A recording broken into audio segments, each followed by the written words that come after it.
2018 সালের জাতীয় সংসদ নির্বাচন পর্যবেক্ষকদের কাছে সুষ্ঠু ও অবাধ বিবেচিত হয়নি বলে রিপোর্ট প্রকাশ করেছে যুক্তরাষ্ট্র। তবে বাংলাদেশের জন্য সুখবরের কথাও জানিয়েছেন ঢাকায় নিযুক্ত মার্কিন রাষ্ট্রদূত পিটার হাস। মঙ্গলবার রাজধানীর একটি হোটেলে আয়োজিত এক সেমিনারে সুখবরটি দেন তিনি। অবশ্য এজন্য এক শর্তও জুড়ে দিয়েছেন তিনি। সেমিনারে মার্কিন রাষ্ট্রদূত বলেন, বিশ্বের অন্যান্য দেশের তুলনায় বাংলাদেশের বাজারে দুর্নীতি কমানোর বিষয়ে আশ্বস্ত করতে পারলে এখানে বিনিয়োগ বাড়বে। পিটার হাস বলেন, বাংলাদেশের অনেক সুযোগ সুবিধা আছে যা বিনিয়োগকারীদের জন্য আকর্ষণীয়। দুর্নীতি কমানো গেলে মার্কিন ব্যবসায়ীরাও ঢাকায় বিনিয়োগ করতে আগ্রহী।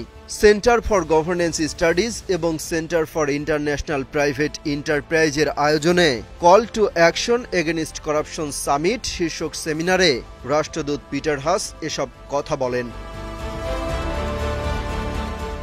জানান, যে দেশে দুর্নীতি সবচেয়ে কম, আমলাতান্ত্রিক জটিলতা কম, আইনের শাসনের প্রতি সর্বোচ্চ সম্মান দেখানো হয় এবং ব্যবসার জন্য সর্বোচ্চ লজিস্টিক অবকাঠামো আছে, বিনিয়োগের জন্য এমন দেশই বেছে নেবে তারা।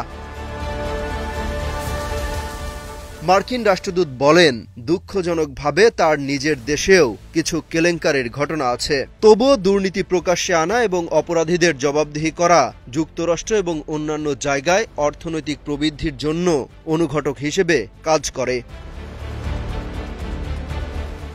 অমিত হাসান রবিন, কালবেলা ডেস্ক।